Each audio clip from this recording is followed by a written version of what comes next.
భారతదేశ భౌగోళిక స్వరూపాలు పాఠ్యాంశంలో లాస్ట్ భౌతిక స్వరూపమైన దీవులను పరిచయం చేస్తున్నాం. దీవులు అంటే ఏంటి? అన్ని వైపుల నీరుండి మధ్యలో భూభాగం ఉంటే వీటిని దీవులు అంటారు. మరియు భారతదేశంలో బంగాళాఖాతంలో అండమాన్ నికోబార్ దీవులు మీరు గమనించారు. మరియు అరేబియా సముద్రంలో లక్షద్వీపులను మీరు గమనించారు. ఇక్కడ మనం తీసుకుంటే మ్యాప్ను ఆధారంగా తీసుకుంటే భారతదేశానికి తూర్పు దిశలో బంగాళాఖాతం ఉంది, బే ఆఫ్ బెంగాల్. ఈ బంగాళాఖాతంలో మన దేశానికి ఆగ్నేయ దిశలో అండమాన్ నికోబార్ దీవులు ఉన్నాయి. అదేవిధంగా భారతదేశానికి పడమర అరేబియా సముద్రం ఉంది. మరియు ఈ అరేబియా సముద్రంలో నైరుతి దిశలో లక్షద్వీపులు గమనిస్తారు మీరు. ఏ దీవులమ్మా? లక్షద్వీపులు. మరియు అలాంటి లక్షద్వీపులను, అలాంటి అండమాన్ నికోబార్ దీవులను మనం భారతదేశంలో పరిచయం చేస్తున్నాం. దీవులు అంటే ఆల్రెడీ చర్చించాం మనం. అన్ని వైపుల నీరుండి మధ్యలో భూభాగం ఉంటే దీన్ని దీవులు అంటున్నాము. భారతదేశంలో రెండు రకాల దీవులు మీరు గమనిస్తారు. తూర్పు దిశలో బంగాళాఖాతంలో అండమాన్ దీవులను పరిచయం చేస్తున్నాము. మరి లక్షద్వీపులు అరేబియా సముద్రంలో మనం పరిచయం చేస్తున్నాం. మరియు ఇప్పుడు బంగాళాఖాతంలో ఉండే అండమాన్ నికోబార్ దీవులు మీరు గమనిస్తున్నారు. బంగాళాఖాతంలో ఉండే అండమాన్ నికోబార్ దీవులు మీరు గమనిస్తున్నారు. అండమాన్ నికోబార్ దీవులు ఏ యుగంలో ఏర్పడినాయంటే టెర్షియూరీ యుగంలో ఏర్పడినవి. ఏ యుగంలో ఏర్పడినవి? టెర్షియూరీ యుగంలో ఏర్పడినవి. టెర్షియూరీ యుగం అంటే ఏంటి? హిమాలయాలు ఏర్పడిన క్రమమే టెర్షియూరీ యుగము. మన దేశంలో హిమాలయాలు ఉన్నాయి కదా. హిమాలయాలు మీరు నవీన మృతు పర్వతాలు అని చెప్పేసి ఆల్రెడీ డిస్కషన్ చేశాం కదా. ఆ హిమాలయాలు ఏర్పడే క్రమంలో అండమాన్ నికోబార్ దీవులు ఏర్పడినవి. ఆ కాలమే టెర్షియూరీ యుగము అని చెప్పేసి మనం చెప్తున్నాము. ప్లస్ మరియు ఏ విధంగా ఏర్పడినవి ఈ అండమాన్ నికోబార్ దీవులు అంటే అగ్నిపర్వత ప్రక్రియ వలన ఏర్పడినవి. అగ్నిపర్వత ప్రక్రియల వలన ఈ అండమాన్ నికోబార్ దీవులు ఏర్పడినవి. మరియు ఈ దీవుల్లో ఎలాంటి శిలలతో విస్తరించినాయో తెలుసా? ఇసుక మరియు సున్నపు రాయి మరియు షేల్ శిలలతో విస్తరించినాయి. ఏంటివి? అండమాన్ నికోబార్ దీవులు. ప్లస్ ఇసుక, సున్నపరాయి, సేల్తో విస్తరించినాయి. ఎంత విస్తీర్ణము ఇవి ఉన్నాయి అని గమనిస్తే విస్తీర్ణం ముందు ఏ అక్షాంశాల మధ్య, ఏ రేఖాంశాల మధ్య ఉన్నాయి మనం గమనిద్దాము. ఏంటివి? అండమాన్ నికోబార్ దీవులు. అండమాన్ నికోబార్ దీవులు 6 డిగ్రీల 4 మినిట్స్ నార్త్ లాటిట్యూడ్ ఉత్తర అక్షాంశం నుంచి మరియు చివరి 14 డిగ్రీల ఉత్తర అక్షాంశం అంటే నార్త్ లాటిట్యూడ్ వరకు కలవు. 6 డిగ్రీల 4 మినిట్స్ ఉత్తర అక్షాంశం నుండి 14 డిగ్రీల ఉత్తర అక్షాంశాల వరకు కలవు. ఏ దీవులు? అండమాన్ నికోబార్ దీవులు. మరి ఏ రేఖాంశాల మధ్య ఉన్నాయంటే 92 డిగ్రీల తూర్పు రేఖాంశం ఈస్ట్ లాంగిట్యూడ్ నుండి 94 డిగ్రీల ఈస్ట్ లాంగిట్యూడ్స్ వరకు కలవు. ఈస్ట్ లాంగిట్యూడ్స్ వరకు కలవు అంటే 92 డిగ్రీల తూర్పు రేఖాంశం నుండి 94 డిగ్రీల తూర్పు రేఖాంశం వరకు అండమాన్ నికోబార్ దీవులు కలవు. దీన్నే మీరు ఏమంటారు? ఉనికి అంటారు, లొకేషన్ అంటారు. ఏ అక్షాంశాల మధ్య? ఇక్కడ రాసుకున్న అక్షాంశాల మధ్య, ఇక్కడ రాసుకున్న రేఖాంశాల మధ్య. మరియు ఇక్కడ ప్రారంభమవుతున్నాయి, ఇక్కడ ఎండ్ అవుతున్నాయి అక్షాంశాలు. ఇక్కడ ప్రారంభమవుతున్నాయి రేఖాంశాలు, ఇక్కడ ఎండ్ అవుతున్నాయి రేఖాంశాలు. ఎంత విస్తీర్ణం ఈ దీవులు విస్తరించినాయంటే 8249 చదరపు కిలోమీటర్లు కలవు. అండమాన్ నికోబార్ దీవులు ఎంత విస్తీర్ణం ఉన్నాయి? 8,249 చదరపు కిలోమీటర్లు. అండమాన్ దీవులు 2 రకాలు. ఒకటి అండమాన్ దీవులు, 2 నికోబార్ దీవులు. అండమాన్ దీవులు మరియు నికోబార్ దీవులు. వాస్తవంగా భారతదేశంలో సెంట్రల్ సర్వే ప్రకారం ఎన్ని దీవులు ఉన్నాయని, అలా తూర్పున బంగాళాఖాతంలో కావచ్చు, పడమర అరేబియా సముద్రంలో కావచ్చు, మన దేశంలో ఉండే ఆధీనంలో ఉండే దీవుల సంఖ్య సెంట్రల్ సర్వే వారు ఎన్ని చెప్పారంటే 1382 దీవులు ఉన్నాయి. భారతదేశంలో ఎన్ని దీవులు ఉన్నాయని అంచనేశారు? 1382 దీవులు ఉన్నాయి. బంగాళాఖాతంలో ఎక్కువ దీవులు ఉన్నాయని చెప్పేసి మీరు గమనించాలా. బంగాళాఖాతంలో పాత టెక్స్ట్ బుక్స్ ఆధారంగా ఎన్ని దీవులు ఉన్నాయని ఆ రోజుల్లో మీరు చదివింటారంటే 204 దీవులు ఉన్నాయని గమనించింటారు. 204 దీవులు ఉన్నాయని గమనించారు. ఇది పాత డేటా. సెంట్రల్ సర్వే వారు నివేదిక ఇచ్చారు. శాటిలైట్ ద్వారా కొన్ని ప్రాంతాలను దీవులను గుర్తించారు. అలా దీవులు గుర్తిస్తే బంగాళాఖాతంలో ఎక్కువ సంఖ్యలో దీవులు ఉన్నాయని మీరు గమనించారు. అదేవిధంగా బంగాళాఖాతంలో ఎన్ని దీవుల్లో జనాభా ఉన్నారు అనే ప్రస్తావన తీసుకుంటే 43 దీవుల్లో మాత్రమే జనాభా ఉన్నారు. 43 దీవుల్లో మాత్రమే పాపులేషన్ ఉన్నారు. మిగిలిన దీవులు జనాభా లేరు. మిగిలిన దీవుల సమాచారం పూర్తిగా అవగాహన లేదు. ఓన్లీ శాటిలైట్స్ మాత్రమే, ఉపగ్రహాల ద్వారా దీవులు గుర్తించారు. కానీ జనాభా ఉండేది 43 దీవుల్లో మాత్రమే జనాభా ఉన్నారు. ప్లస్ అండమాన్ నికోబార్ దీవులు ఇంకా విశేషాలు చెప్తే భారతదేశంలో ఎక్కువగా వన్యప్రాణి సంరక్షణ కేంద్రాలున్న కేంద్రపాలిత ప్రాంతం అండమాన్ నికోబార్ దీవులు. 96 వైల్డ్ లైఫ్ శాంక్చురీస్ ఉన్నాయన్న.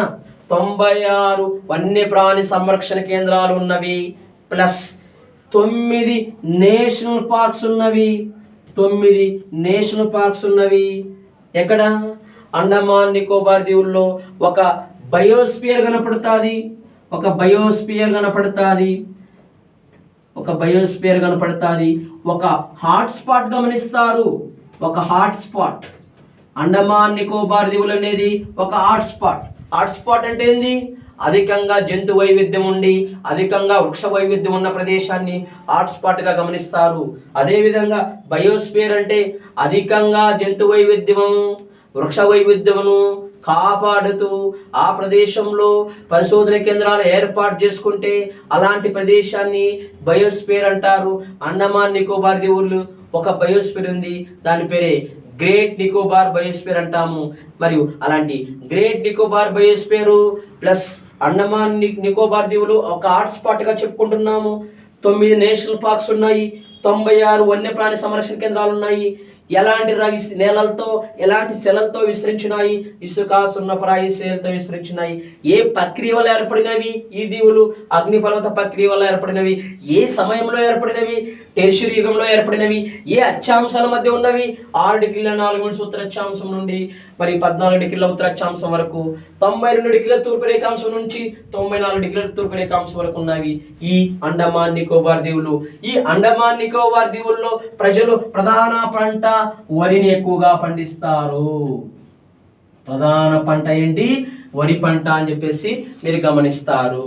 అదేవిధంగా ఈ అండమాన్ నికోబార్ దీవుల్లో ఉత్తర దిశలో ఉన్న చివరిలో ఉన్న దీవి ఉత్తర అండమాన్, నార్త్ అండమాన్. మీరు గమనించండి నాన్న, ఇక్కడ చూస్తున్నారు కదా, ఈ ఉత్తర దిశలో లాస్ట్లో ఉన్న దీవి ఉత్తర అండమాన్. దక్షిణ దిశలో లాస్ట్లో ఉన్న దీవి గ్రేట్ నికోబార్. గ్రేట్ నికోబార్. ఉత్తర దిశలో ఉన్న దీవి ఉత్తర అండమాన్, దక్షిణ దిశలో ఉన్న దీవి గ్రేట్ నికోబార్. మరియు అండమాన్ నికోబార్ దీవుల్లో ప్రజల ప్రధాన ఆహారం ఏంటి? వరిని స్వీకరిస్తారు. ఏ విధంగా ఆంధ్రప్రదేశ్లో ప్రధాన ఆహారం అంటే వరిని తింటాము, అదేవిధంగా వాళ్ళు కూడా వరి పంటను ఎక్కువగా పండించడం జరుగుతున్నది దీవుల్లో. ఎందుకు? జనరల్గా భూమధ్యరేఖ దగ్గరగా ఉంది కాబట్టి ఉష్ణమండలమే. ఈ ఉష్ణమండలంలో పంట ఎలాంటి పంట పండిస్తారు? వరి పంట పండిస్తారు. ఎస్, ఉత్తర అండమాన్ అనే లాస్ట్ చివర ఉన్న ప్రదేశం భూభాగం సముద్రంలోకి చొచ్చుకుపోయింది. ఆ నార్త్ అండమాన్లో చివరిలో ఉన్న భూభాగం భూభాగం సముద్రంలోకి చొచ్చుకుపోయింది. అలా భూభాగం సముద్రంలోకి చొచ్చుకుపోతే దాన్ని అగ్రం అంటాము. అలాంటి ప్రైస్ అగ్రం, లాస్ట్ సరిహద్దు, ప్రైస్ అగ్రం, ప్రైస్ అగ్రం. ఆ ప్రైస్ అగ్రం తర్వాత పైకి వెళ్తే మీకు మయన్మార్ దేశం వస్తుంది. ఈ మయన్మార్ దేశాన్ని ఏనన్నా మయన్మార్ దేశాన్ని మరియు ఉత్తర అండమాన్ను వేరు చేసేటివి Coco channel, Coco channel, Coco దీవులు వేరు చేస్తాయి. ఎవరిని? మయన్మార్, మయన్మార్ దేశము, మయన్మార్ దేశాన్ని, ఇక్కడున్న ఉత్తర అండమాన్ను వేరు చేస్తున్న దీవులు కోక్ దీవులు అంటారు, కోక్ ఛానల్ అంటారు. ఆ ఉత్తర అండమాన్ లాస్ట్లో చివరి భూభాగము సముద్రంలోకి చొచ్చుకుపోయింది. చొచ్చుకుపోయిన భూభాగాన్ని అగ్రం అంటాము. ఏ విధంగా కన్యాకుమారి భూభాగము సముద్రంలోకి చొచ్చుకుపోయిందో దాన్ని అగ్రం అంటాం కదా, అలా ఉత్తర దిశలో ఒక భూభాగం సముద్రంలోకి చొచ్చుకుపోయింది, దాన్ని ప్రైస్ అగ్రం అంటాము. ఏమంటాము? ప్రైస్ అగ్రము. అలా ఇక్కడ మీరు గమనిస్తే ఏం గమనిస్తున్నారు? ఏ దీవుల గురించి గమనిస్తున్నారు మీరు? అండమాన్ నికోబార్ దీవుల గురించి గమనిస్తున్నారు. మరి అండమాన్ నికోబార్ దీవుల్లో ఏ దీవు గురించి మాట్లాడుతున్నాను నేను? ఉత్తర అండమాన్ అంటే నార్త్ అండమాన్ గురించి మాట్లాడుతున్నాను. నార్త్ అండమాన్లో విశేషాలు ఏం తెలిసిన? నార్త్ అండమాన్లో మరియు ఒక అగ్నిపర్వతం ఉంది. ఆ అగ్నిపర్వతం పేరు వచ్చేసి నార్కోండం అగ్నిపర్వతం కలదు. ఏంటమ్మా? నార్కోండం అగ్నిపర్వతం కలదు. ఏ అండమాన్లో? ఉత్తర అండమాన్లో. మరియు ఉత్తర అండమాన్లో ఇంకా మీరు ఏం గమనిస్తారంటే సాడిల్ అనే శిఖరం గమనిస్తారు. సాడిల్ అనే శిఖరము, సాడిల్ అనే శిఖరము. అండమాన్ నికోబార్ దీవుల్లో అతి ఎత్తైన శిఖరము సాడిల్ శిఖరము. ఏ దీవులో ఉంది ఇది? ఉత్తర అండమాన్లో ఉంది. ఉత్తర అండమాన్ను అక్కడున్న మయన్మార్ దేశాన్ని వేరు చేస్తున్న ఛానల్ ఏదంటే coke channel. Coco channel. Channel అంటే ఏం తెలుసా? ఓడ ప్రయాణించడానికి సముద్ర జలభాగం లోతుగా ఉండి వెడల్పుగా ఉన్న ప్రదేశాన్ని ఛానల్ అంటారు. అంటే రెండు దీవుల మధ్య పడవ ప్రయాణించాలంటే వెడల్పుగా ఉండాలి సముద్ర జలము, లోతుగా ఉంటే అలాంటి ప్రదేశాన్ని ఛానల్ అంటాము. అలాంటి కోక్ ఛానల్ ఉత్తర అండమాన్ దీవిని మయన్మార్ దేశాన్ని మధ్య కోక్ దీవులు ఉన్నాయి కాబట్టి కోక్ ఛానల్ అంటాం. ఛానల్ అంటే చెప్పాను. ఏంది ఛానల్? ఒక సముద్ర జలభాగము లోతుగా ఉండి విశాలంగా ఉండే ప్రదేశాన్ని ఛానల్ అంటాం. లోతుగా ఉండి విశాలంగా ఉంటే పడవలు ప్రయాణించడానికి అనుకూలమా కాదా రెండు దీవుల మధ్య? అదే రెండు దీవులు దగ్గరగా ఉన్నాయంటే మరియు గ్యాప్ తక్కువగా ఉంటుంది, వెడల్పు తక్కువగా ఉంటుంది. మరి రెండు దీవులు దగ్గరగా ఉన్నాయంటే తీర ప్రాంతంలో మట్టి పడి ఉంటుంది, లోతు తక్కువగా ఉంటుంది. అలా లోతు తక్కువగా వెడల్పు తక్కువగా ఉంటే పడవలు ప్రయాణించడానికి అనుకూలమా? కాదు. అలా వెడల్పు ఎక్కువగా ఉండి లోతు ఎక్కువగా ఉంటే వాటిని ఛానల్ అంటారు. దాన్ని గ్రేట్ ఛానల్ అంటాము. అలాంటి channel, channel not great channel, channel Coco channel అనేది వీళ్ళిద్దరిని వేరు చేస్తుంది. అదేవిధంగా ఉత్తర అండమాన్ గురించి మాట్లాడినాను. తర్వాత మధ్య అండమాన్లోకి వస్తున్నాను. ఏ అండమాన్లోకి? మధ్య అండమాన్. మధ్య అండమాన్ అండమాన్ నికోబార్ దీవుల్లో అతిపెద్ద దీవి మధ్య అండమాన్, మిడిల్ అండమాన్. ఇక్కడ గమనించారు కదా నాన్న, అండమాన్ నికోబార్ దీవుల్లో అతిపెద్ద దీవి ఏంటి? మొత్తం అండమాన్ నికోబార్ దీవుల్లో అతిపెద్ద దీవి ఏంటి? మధ్య అండమాన్. ఈ మధ్య అండమాన్లో విశేషాలు గమనిస్తే బారన్, బారన్ అనే క్రియాశీలక అగ్నిపర్వతం చూస్తావు. బారన్ అనే క్రియాశీలక అగ్నిపర్వతం చూస్తావు. అంటే క్రియాశీలకం అంటే తరచు లావా 10 నుంచి 15 నిమిషాలకు ఒకసారి, 10 నుంచి 15 నిమిషాలకు ఒకసారి లావా రిలీజ్ చేసే అగ్నిపర్వతాన్ని క్రియాశీలక అగ్నిపర్వతం అంటారు. ఇది భారతదేశంలో బారన్ అనే అగ్నిపర్వతం క్రియాశీలక అగ్నిపర్వతం. ఇది ఏ దీవులో ఉందంటే మధ్య అండమాన్లో ఉన్నది. అండమాన్ నికోబార్ దీవుల్లో అతిపెద్ద దీవి మధ్య అండమాన్. మరియు మధ్య అండమాన్ తర్వాత దక్షిణ అండమాన్. ఏంటన్నా? దక్షిణ అండమాన్. మరియు ఈ దక్షిణ అండమాన్ మీరు గమనిస్తారు, ఇదే దక్షిణ అండమాన్ అంటాం. దీన్ని ఏమంటాము? దక్షిణ అండమాన్. దక్షిణ అండమాన్ విశేషాలు ఏంటంటే తెలిసిన పోర్ట్ బ్లెయిర్ అనే ప్రాంతం కలదు. అండమాన్ నికోబార్ దీవుల రాజధాని ఏంటి? Port Blair. పోర్ట్ బ్లెయిర్ ప్రదేశానికి శ్రీ విజయపురం అని పేరు పెట్టారు. శ్రీ విజయపురం అనే పేరు పెట్టడం జరిగింది. ఏ దీవికి? దక్షిణ అండమాన్లో ఉన్న పోర్ట్ బ్లెయిర్ అనే ప్రదేశానికి, దక్షిణ అండమాన్లో ఉన్న పోర్ట్ బ్లెయిర్ అనే ప్రదేశానికి శ్రీ విజయపురం అనే పేరు పెట్టడం జరిగింది. ఈ దక్షిణ అండమాన్లో పోర్ట్ బ్లెయిర్లో అండమాన్ జైలు కలదు. ఈ జైలు అండమాన్ జైలు. ఆ రోజుల్లో జాతీయవాదులు భారతదేశంలో తప్పులు చేస్తే వీళ్ళని అండమాన్ జైల్లో వేసేవాళ్ళు. ఈ అండమాన్ జైల్లో ఏ దీవులో ఉందంటే మరియు సౌత్ అండమాన్లో అండమాన్ జైలు మీరు గమనిస్తారు. ఏ జైలు గమనిస్తారు? అండమాన్ జైలు గమనిస్తారు. విడి సావర్కర్ ఆ రోజు జాతీయ ఉద్యమంలో కొన్ని మిస్టేక్స్ చేయడం వల్ల విడి సావర్కర్ని ఎక్కడికి పంపించారు? అండమాన్ జైలుకి పంపించారు. ఈ అండమాన్ జైలు ఏ దీవులో ఉంది? దక్షిణ అండమాన్లో ఉంది. ప్లస్ అదేవిధంగా ఇదే దక్షిణ అండమాన్లో మరియు ఇంకేం చూస్తారంటే విడి సావర్కర్ ఇంటర్నేషనల్ ఎయిర్పోర్ట్, ఈడి సావర్కర్ అంతర్జాతీయ విమానాశ్రయం ఏ దీవులో ఉంది? దక్షిణ అండమాన్లో ఉంది. ఏ దీవులో ఉంది? దక్షిణ అండమాన్లో ఉంది. మరియు దక్షిణ అండమాన్, ఇది సౌత్ అండమాన్ గమనించండి, ఇది మిడిల్ అండమాన్ గమనించండి, ఇది నార్త్ అండమాన్ గమనించండి. దక్షిణ అండమాన్ కింది భాగంలో లిటిల్ అండమాన్ మీరు చూస్తున్నారు. లిటిల్ అండమాన్ చూస్తున్నారు. దక్షిణ అండమాన్ లిటిల్ అండమాన్ను వేరు చేస్తున్న కనుమ డంకన్ కనుమ. ఏ కనుమ? డంకన్ కనుమ. డంకన్ కనుమ. ఎవరిని? దక్షిణ అండమాన్ను లిటిల్ అండమాన్ను వేరు చేస్తున్న కనుమ డంకన్ కనుమ. కనుమ అంటే రెండు ప్రాంతాల్లో కలుపుతున్న ప్రదేశాన్ని కనుమ అంటారు. ఏ ప్రాంతాలను కలుపుతున్నది? అక్కడుండే దక్షిణ అండమాన్ ప్రదేశాన్ని, ఇక్కడుండే లిటిల్ అండమాన్ ప్రదేశాన్ని కలుపుతున్న కనుమే డంకన్ కనుమ. లిటిల్ అండమాన్ తర్వాత ఇక్కడ మీరు ఏం చూస్తారంటే కార్ నికోబార్ దీవులు చూస్తారు. కార్ నికోబార్ దీవులు ఇస్తారు. లిటిల్ అండమాన్ కార్ నికోబార్ దీవులను వేరు చేస్తున్న ఛానల్ 10 డిగ్రీల ఛానల్. 10 డిగ్రీల ఛానల్.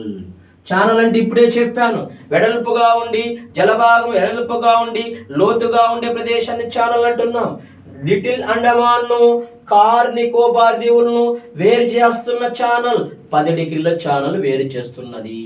మరియు లిటిల్ అండమాన్ తర్వాత కార్ నికోబార్ దీవులు. ఏంటన్నా? కార్ నికోబార్ దీవులు. మరియు కార్ నికోబార్ దీవుల తర్వాత గ్రేట్ నికోబార్ దీవుని. కార్ నికోబార్ తర్వాత లిటిల్ నికోబార్ కనపడతారు. లిటిల్ నికోబార్ ఇక్కడ గమనించండి, లిటిల్ నికోబార్. ఈ లిటిల్ నికోబార్ను గ్రేట్ నికోబార్ను, లిటిల్ నికోబార్ను గ్రేట్ నికోబార్ను మరియు వేరు చేస్తున్నది మరియు లిటిల్ ఛానల్ అని చెప్పేసి మనం తీసుకుంటాం. లిటిల్ ఛానల్ తర్వాత గ్రేట్ నికోబార్ను ఇక్కడున్న ఇండోనేషియా దేశాన్ని వేరు చేస్తున్న ఛానల్ గ్రేట్ ఛానల్ అంటున్నాం. Great channel. ఈ గ్రేట్ ఛానల్ ఎవరిని వేరు చేస్తున్నది? మన దేశంలో లాస్ట్లో ఉండే దక్షిణ చివరి దీవి గ్రేట్ నికోబార్ను. గ్రేట్ నికోబార్ దాటుకుంటే తర్వాత ఇండోనేషియా దేశం కనపడుతుంది. ఆ ఇండోనేషియా దేశాన్ని గ్రేట్ నికోబార్ దీవులను వేరు చేస్తున్న ఛానలే గ్రేట్ ఛానల్. ఏ ఛానల్? Great channel. మరి గ్రేట్ నికోబార్ దీవి దాటుకుంటే భూమధ్య రేఖ కనపడుతుంది. భూమధ్య రేఖ దగ్గర ఇండోనేషియా దేశం ఉంది. ఆ ఇండోనేషియా దేశాన్ని గ్రేట్ నికోబార్ దీవిని వేరు చేస్తున్న ఛానల్ గ్రేట్ ఛానల్. మరియు ఈ గ్రేట్ నికోబార్ దీవుల్లో భారతదేశానికి దక్షిణ సరిహద్దైన ఇందిరా పాయింట్ని ఏర్పాటు చేశారు. ఇందిరా పాయింట్ని ఏర్పాటు చేశారు. ఏ దీవులో? గ్రేట్ నికోబార్ దీవులో. గ్రేట్ నికోబార్ దీవులో ఇందిరా పాయింట్ అంటాము, లేదా పిగ్మోలియన్ పాయింట్ అంటాము, లేదా లహెన్చింగ్ పాయింట్ అంటాము. ఆల్రెడీ చెప్పాను. ఇందిరా పాయింట్ లేదా పిగ్మోలియన్ పాయింట్ లేదా లహెన్చింగ్ పాయింట్ ఏ దీవులో ఉన్నది? గ్రేట్ నికోబార్ దీవులో ఉన్నది. గ్రేట్ నికోబార్ దీవి ఏ దేశానికి దగ్గరలో ఉన్నది? ఇండోనేషియాకి దగ్గరగా ఉన్నది. గ్రేట్ నికోబార్ దీవి ఏ రేఖకి దగ్గరగా ఉన్నది? భూమధ్య రేఖకి దగ్గరగా ఉన్నది. గ్రేట్ నికోబార్ దీవి ఏ ఛానల్ వేరు చేస్తున్నది? గ్రేట్ ఛానల్ వేరు చేస్తున్నది. గ్రేట్ ఛానల్ ఎవరిని వేరు చేస్తున్నది? గ్రేట్ నికోబార్ దీవును ఇండోనేషియాను వేరు చేస్తున్నది. 2004 సంవత్సరంలో ఇండోనేషియాలో సునామీ రావడం వల్ల మన దేశంలో ఆధీనంలో ఉన్న గ్రేట్ నికోబార్ దీవి ఒరిగిపోయి నష్టపోయింది. అలా ఎప్పుడైతే సునామీ తాకడి చేసిందో ఆ గ్రేట్ నికోబార్ దీవి నష్టపోయింది. 2004 సంవత్సరంలో ఆ గ్రేట్ నికోబార్ దీవుల్లో ఒక తెగను చూస్తారు. ఆ తెగ పేరు షాంపెన్ అనే తెగ చూస్తారు. షాంపెన్ అనే తెగ చూస్తారు. ఏ దీవులో? గ్రేట్ నికోబార్ దీవుల్లో అటవీ జాతిని మీరు గమనిస్తారు. ఆ జాతి తెగ పేరేంటి? షాంపెన్ అనే తెగను చూస్తారు. ఓకే, ఇది మీరు గమనించాల్సిన విషయము. అదేవిధంగా లిటిల్ అండమాన్లో ఏనన్నా లిటిల్ అండమాన్ ఇక్కడ ఉంది కదా, ఈ లిటిల్ అండమాన్లో ఓంగే అనే జాతి, జాంజస్ అనే జాతి చూస్తారు. జాంజస్ గమనించండి. ఓంగే అనే ట్రైబల్ జాతి, జాంజస్ అనే ట్రైబల్ జాతిని ఏ దీవులో చూస్తారు మీరు? లిటిల్ అండమాన్లో చూస్తారు. మరియు అదేవిధంగా ఇక్కడ ఉత్తర దిశలో సెంటినెలా అనే దీవు ఉంది. ఇక్కడ ఈ సెంటినెలా అనే దీవులో సెంటినెలా అనే జాతి చూస్తారు. సెంటినెల అనే జాతి చూస్తారు. ఏ దీవిలో? సెంటినెలా దీవి. ఈ సెంటినెల దీవిలో ఉండే సెంటినెల జాతి రెండో ప్రపంచ యుద్ధ కాలంలో సుభాష్ చంద్రబోస్కు సుభాష్ చంద్రబోస్ బందోబస్తుకు కనపడినారంట. ఏ జాతి వాళ్ళు? సెంటినెల అనే జాతి. సెంటినెల దీవులో ఉన్నారు. ఆ తర్వాత ఈ జాతి తర్వాత రెండో ప్రపంచ యుద్ధ కాలం తర్వాత భారతదేశంలో ఈ దీవుల్లో ఈ జాతి కనపడలేదు అనే ప్రస్తావన కరెంట్ డేటా మనకి ఈ మధ్య కాలంలో ఇవ్వడం జరిగింది. ఈ తెగ ఎప్పుడు కనపడినారు? రెండవ ప్రపంచ యుద్ధ కాలంలో కనపడినాడు. ఈ అండమాన్ నికోబార్ దీవులను సుభాష్ చంద్రబోసు రెండవ ప్రపంచ యుద్ధ కాలంలో సందర్శించి ఈ అండమాన్ నికోబార్ దీవులకు 2 పేర్లు పెట్టడం జరిగింది. స్వరాజ్, షహీద్ అని పేర్లు పెట్టాడు. ఏ దీవులకు? అండమాన్ నికోబార్ దీవులకు. ఏమని? స్వరాజ్, షహీద్ అని పేర్లు పెట్టాడు. ఎప్పుడు పెట్టడం జరిగింది? రెండవ ప్రపంచ యుద్ధ కాలంలో స్వరాజ్, షహీద్ అని పేర్లు పెట్టడం జరిగింది. ఈ మధ్య కాలంలో ఈ అండమాన్ నికోబార్ దీవులను మరియు నరేంద్ర మోడీ సందర్శించడం జరిగింది. నరేంద్ర మోడీ సందర్శించి ఇక్కడ 3 దీవులకు పేర్లు పెట్టాడు. ఎవరు? మన ప్రధానమంత్రి అయిన నరేంద్ర మోడీ గారు ఇక్కడ అండమాన్ దీవులు సందర్శించి 3 దీవులకు 3 పేర్లు నామకరణం చేశాడు. రాస్ దీవికి నేతాజీ అని పేరు పెట్టాడు. ఎందుకు? ఆ రోజున నేతాజీ సుభాష్ చంద్రబోస్ సందర్శించాడు కదా, రెండో ప్రపంచ యుద్ధ కాలంలో సందర్శించి స్వతంత్రాన్ని ప్రకటన చేశాడు అండమాన్ నికోబార్ దీవుల నుంచి. ఇతను జపాన్కు మద్దతు ఇచ్చాడు. జపాన్కి మద్దతు ఇస్తే, బ్రిటన్ను ఓడిస్తే ఆటోమేటిక్గా స్వతంత్రం వస్తుందనే ఆలోచనతో బోస్ ఆ రోజున అండమాన్ నికోబార్ దీవులను సందర్శించి అండమాన్ దీవుల్లో ఉన్న బ్రిటిష్ వారిని ఓడించి భారతదేశాన్ని స్వతంత్రం ప్రకటిస్తున్నానని చెప్పడం జరిగింది. వెంటనే ఆ మధ్యకాలంలో అమెరికా మరియు రష్యా వాళ్ళకు సపోర్ట్ ఇచ్చి జపాన్లో హిరోషిమా నాగసాకి పైన బాంబులు వేయడం వల్ల వెంటనే మరియు రష్యా ఓడిపోవడం జరిగింది, బ్రిటన్ గెలవడం జరిగింది, జపాన్ ఓడిపోవడం జరిగింది. ఆటోమేటిక్గా అక్కడ ఉన్న ఐరోపా కంట్రీస్ గెలవడం జరిగింది రెండో ప్రపంచ యుద్ధ కాలంలో. ఇలా జపాన్ ఎప్పుడైతే ఓడిపోయిందో ఆటోమేటిక్గా బోస్ కూడా జపాన్కి చేరాడు అని కొన్ని ఊహా కథలు మనకు అల్లుతున్నారు. ఓకే, అలా పక్కన పెడితే బోస్ ఇక్కడ వాళ్ళ ఫ్రెండ్స్ ఇద్దరు చనిపోతే అండమాన్ దీవులకు పేర్లు పెట్టడం జరిగింది. ఏ కాలంలో? రెండో ప్రపంచ యుద్ధ కాలంలో స్వరాజ్, షహీద్ అని పేర్లు పెట్టడం జరిగింది. తర్వాత నరేంద్ర మోడీ ఈ అండమాన్ దీవులను సందర్శించి పేర్లు పెట్టాడు. రాస్ దీవికి నేతాజీ అని పేరు పెట్టాడమ్మా. నేతాజీ ఏంటి? నేతాజీ. ఇక్కడ గమనించండి, 3 దీవులు సందర్శించాడు. 2019 సంవత్సరం నరేంద్ర మోడీ సందర్శించి రాస్ దీవికి ఏంటన్నా? రాస్ దీవికి, ఏ దీవికి? రాస్ దీవికి నేతాజీ అని పేరు పెట్టడం జరిగింది. నేతాజీ అని పేరు పెట్టడం జరిగింది. తర్వాత నీల్ ఐలాండ్కు నీల్ దీవి సందర్శించాడు. హౌలాక్ దీవిని సందర్శించాడు. హౌలాక్ దీవి, ఈ హౌలాక్ దీవిని, నీల్ దీవిని సందర్శించి స్వరాజ్ స్వరాజ్ అని పేరు పెట్టాడు. స్వరాజ్ అని పేరు పెట్టాడు. షాహీద్ అని పేరు పెట్టాడు. షాహీద్ అని పేరు పెట్టాడు. ఎవరు? నరేంద్ర మోడీ గారు 2019 సంవత్సరం రాస్ దీవుని సందర్శించి నేతాజీ పేరు పెట్టాడు. నీల్ దీవుని సందర్శించి షహీద్ అని పేరు పెట్టాడు. హౌలాక్ దీవిని సందర్శించి స్వరాజ్ అని పేరు పెట్టడం జరిగింది. ఇది అండమాన్ నికోబార్ దీవులు పూర్తి సమాచారం. ఓకే, ఇక్కడ మీరు గమనించారు. ఏం గమనించారు? అండమాన్ దీవులు టెర్షియరీ యుగంలో అగ్నిపర్వత ప్రక్రియ వల్ల, ఇసుక సున్నప్రాయశీల వల్ల ఇవి ఏర్పడినవి. దేశంలో ఎక్కువ వన్యప్రాణి సంరక్షణ కేంద్రాలు ఇదే, దేశంలో ఎక్కువ పార్కులు ఉన్నది ఇదే. ఇక్కడ ఒక అతిపెద్ద బయోస్ఫియరు, ఇక్కడ మరియు అతిపెద్ద బయోస్ఫియర్ అనేది వన్ ఆఫ్ ది బయోస్ఫియర్. ఇక్కడ ఒక ఎకలాజికల్ హాట్స్పాట్ ని కూడా గమనించారు. ఇవి అండమాన్ దీవుల విశేషాలు. ఉత్తర దిశలో ఉన్న దీవి నార్త్ అండమాన్, దక్షిణ దిశలో ఉన్న దీవి గ్రేట్ నికోబార్. మరియు ఈ అండమాన్ నికోబార్ దీవుల్లో అతిపెద్ద దీవి మధ్య అండమాన్ చెప్పాను. అతిపెద్ద దీవి మధ్య అండమాన్ అనేది మీరు గమనించాలి. అండమాన్ నికోబార్ దీవుల్లో అతి చిన్న దీవి కర్ల్ ఐలాండ్ అంటారు. కర్ల్ ఐలాండ్, కర్ల్ దీవి. అండమాన్ నికోబార్ దీవుల్లో అతి చిన్న దీవి వచ్చేసి కర్ల్ దీవి.